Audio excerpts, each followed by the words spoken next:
안녕하십니까. 달서구청 토지정보과 지적재조사팀입니다. 바쁘신 가운데도 참석해주신 토지 소유자 및 이해관계인 분들에게 진심으로 감사의 말씀을 드립니다. 그러면 용산 1, 2지구 지적재조사 사업에 대한 주민 설명회를 시작하겠습니다. 순서는 사업 목적 및 추진 배경에서 시작하여 용산 1, 2지구의 현황, 추진사항, 경계 결정 방법, 조정금의 산정, 토지 소유자 협조사항으로 마무리하도록 하겠습니다. 첫 번째로 지적 재조사 사업의 목적 및 추진 배경입니다. 지적은 토지의 위치, 경계, 면적, 용도, 건축물 등 땅의 정보를 기록해 놓은 땅의 주민등록입니다. 지적 재조사 사업은 토지의 실제 현황과 일치하지 않는 지적 공부의 등록사항을 바로잡고 종이에 구현된 지적도를 디지털 지적도로 전환함으로써 국민의 재산권 보호와 효율적인 국토관리에 기여하는 사업입니다. 현재 용산동 일대에서 사용 중인 지적도는 종이로 제작되어 오랫동안 사용함에 따라 마모, 훼손, 변형이 발생되어 지적도에 오류가 누적된 지역입니다. 따라서 이러한 지적도에 의하여 측량을 진행할 경우 소유권 분쟁과 같은 사회적 비용이 발생될 수 있습니다. 따라서 이러한 문제점을 해결하고자 지적도면과 토지의 현황이 일치하지 않는 지적 공부의 등록사항을 바로잡고 고정밀의 디지털 지적도로 전환하여 효율적인 국토관리와 재산권 보호에 이바지하고자 합니다. 지적 재조사 사업이 완료되면 토지의 경계가 명확해져 경계 분쟁이 줄어들 뿐 아니라 건축물의 저촉이나 맹지를 해소하는 등 토지의 활용가치 또한 상승할 것으로 보입니다. 또한 지적 재조사 사업은 전액 국비로 진행되어 측량 비용이 무료이며 면적 증감에 따른 등기나 부동산 중개 비용 거래 비용이 없어 이를 절감하실 수 있습니다. 다음으로는 용산 1, 2지구의 현황을 살펴보도록 하겠습니다. 용산 1, 2지구는 달서구청장이 시행자가 되어 한국국토정보공사를 책임 수행기관으로 지정하여 진행되며 113필 약 23,000제곱미터를 대상으로 2026년 12월까지 사업을 완료할 예정입니다. 측량비는 약 2,700만원으로 전액 국비 지원 예정입니다. 용산 1지구 토지 소유자 현황으로는 전체 토지 55필 중 사유지가 32필, 국공유지가 19필, 종교단체 명의의 토지가 4필이며 토지 소유자는 총 28명으로 개인이 22명, 국가 및 지방자치단체가 5명, 종교단체가 1명입니다. 용산 2지구 토지 소유자 현황으로는 전체 토지 58필 중 사유지가 28필, 국공유지가 21필, 종교단체 및 법인 명의의 토지가 9필이며 토지 소유자는 총 29명으로 개인이 19명, 국가 및 지방자치단체가 4명, 종교단체 및 법인이 6명입니다. 용산 1지구 지목으로는 대가 32필, 전이 3필, 답이 1필이며 도로가 19필입니다. 용산 2지구 지목으로는 대가 31필, 전이 7필, 도로가 15필이며 종교용지 등 기타 지목이 5필입니다. 다음으로는 사업의 추진사항에 대하여 설명드리겠습니다. 그동안의 추진 실적은 2013년 상인 1지구를 시작으로 현재 용산 1, 2지구까지 총 12개 지구 1,714필에 대한 사업을 추진하고 있습니다. 용산 1, 2지구 지적재조사 사업 추진 절차에 대해 설명드리겠습니다. 용산 1, 2지구는 2024년 10월 실시계획을 수립하여 2025년 1월 주민설명회를 개최하고 책임 수행자에게 업무를 위탁할 예정입니다. 또한 1월에서 6월까지 동의서를 진구하여 6월 대구광역시에 사업지구 지정 신청을 할 예정입니다. 내년 1월부터 12월까지 기초조사, 토지현황조사, 임시경계점 및 경계점 표지 설치 등 지적 재조사 측량을 수행할 예정이며 이를 바탕으로 26년 1월에서 6월 경계 조정 및 협의를 거쳐 7월 지적 공부를 새로이 작성하고 등기 촉탁을 거쳐 사업을 완료하며 이후 면적이 증감된 토지에 대해 조정금의 산정을 거쳐 조정금을 정산할 예정입니다.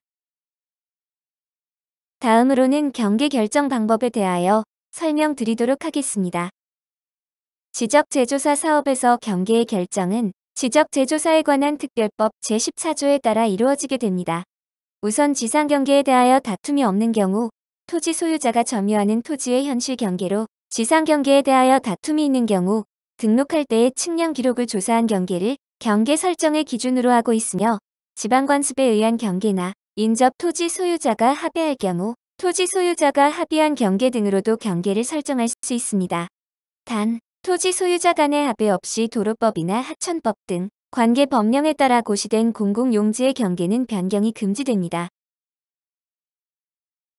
토지 현황 조사, 임시경계점 및 경계점 표지 설치 시 토지 소유자나 대리인, 이해 관계인 등이 참관하여 의견을 제출하실 수 있으며 지적 확정 예정조서와 경계결정 통지서를 통지받으신 후 기간 내 의견을 제출하시거나 이해 신청을 하실 수 있습니다. 또한 지적 재조사 사업으로 결정된 경계에 불복하실 경우 행정심판이나 행정소송을 제기하실 수 있습니다. 다음은 조정금의 산정 방법과 징수지급에 대하여 설명드리겠습니다. 조정금은 지적 재조사 사업으로 면적이 증감된 토지에 대해서 산정되며 경계에 변동이 있더라도 면적에 변동이 없다면 조정금은 산정되지 않습니다. 산정 시점은 경계가 확정된 시점으로 하며 일반적으로 필지별 감정평가액의 증감 면적을 곱하여 산정됩니다. 조정금은 6개월 이내에 청구하시거나 납부하셔야 하지만 조정금이 1천만 원을 초과하는 경우 조정금을 부과한 날부터 1년 이내의 기간에 사회 이내에서 분할 납부가 가능합니다. 다음은 토지 소유자의 협조 사항입니다. 사업지구의 신청은 사업지구 내 토지 소유자 총수의 3분의 2, 토지 면적 3분의 2 이상 소유자들의 동의를 받아 대구광역시에 사업지구 지정 신청을 하며 대구광역시 지적재조사위원회의 심의를 거쳐 사업지구 고시를 하게 됩니다. 토지 소유자의 동의 방법은 공유 토지일 경우 필지별 대표자 혹은 전체 소유자의 동의서를 제출하여 주시고 단독 소유 필지는 필지수에 관계없이 소유하고 있는 토지들을 기재하여 한 부만 제출하시면 됩니다. 국유지나 공유지의 경우 재산관리청을 토지 소유자로 하며 등기부나 토지대장에 소유자로 등재될 당시 주민등록번호에 기재가 없거나 기재된 주소가 현재 주소와 달라 소재가 확인되지 아니한 경우 토지 소유자 수에서 제외됩니다. 사업지구 지정신청 동의서에는 토지 소유자의 인적 사항과 소유 토지 목록을 확인하여 주시고 작성하신 동의서는 우편이나 팩스, 이메일, 문자 등 다양한 방법으로 제출이 가능합니다. 사업 관련 문의는 토지정보과 지적재조사팀으로 전화 주시면 친절하게 안내드리겠습니다. 다음으로 토지 소유자 협의회는 사업지구 내 토지 소유자로서 위원장 포함 5명에서 20명 이내의 위원으로 구성되며 위원장은 위원 중에서 호선하게 됩니다. 이때 사업지구 내 토지 소유자 및 면적의 2분의 1 이상의 동의가 있어야 협의회 구성이 가능하며 구성된 협의회에서는 토지 현황 조사에 대한 참관, 임시 경계점 표지 및 경계점 표지의 설치에 대한 참관, 조정금 산정 기준에 대한 의견 제출 및 경계결정위원회 위원 추천 등의 역할을 하게 됩니다. 토지 소유자 협의회 구성 동의서도 지구 지정 동의서와 같은 방법으로 작성해 주시면 됩니다. 마지막으로 토지 소유자께서는 사업지구 토지의 토지 현황 조사 및 경계점 표지 설치 시 측량이 원활히 진행될 수 있도록 토지 출입에 대한 협조를 부탁드리며 측량 진행에 앞서 사전 통보된 일정에 맞추어 참관을 부탁드립니다. 지적 재조사 사업을 추진함에 있어 토지 소유자께서 적극 참여하셔야 하는 부분이 경계 결정 단계이므로 측량 시 가능하다면 참관하시어 경계에 대한 권리 행사에 적극 동참하여 주시기 바라며 통보받으신 지적 확정 예정 통지에 대하여 의견이 있으실 경우 의견을 제출해 주시고 의견이 없으신 경우 의견 없음으로 통보해 주시기 바랍니다. 이상으로 용산 1, 2지구 지적 재조사 사업에 대한 주민 설명회를 마치겠습니다. 감사합니다.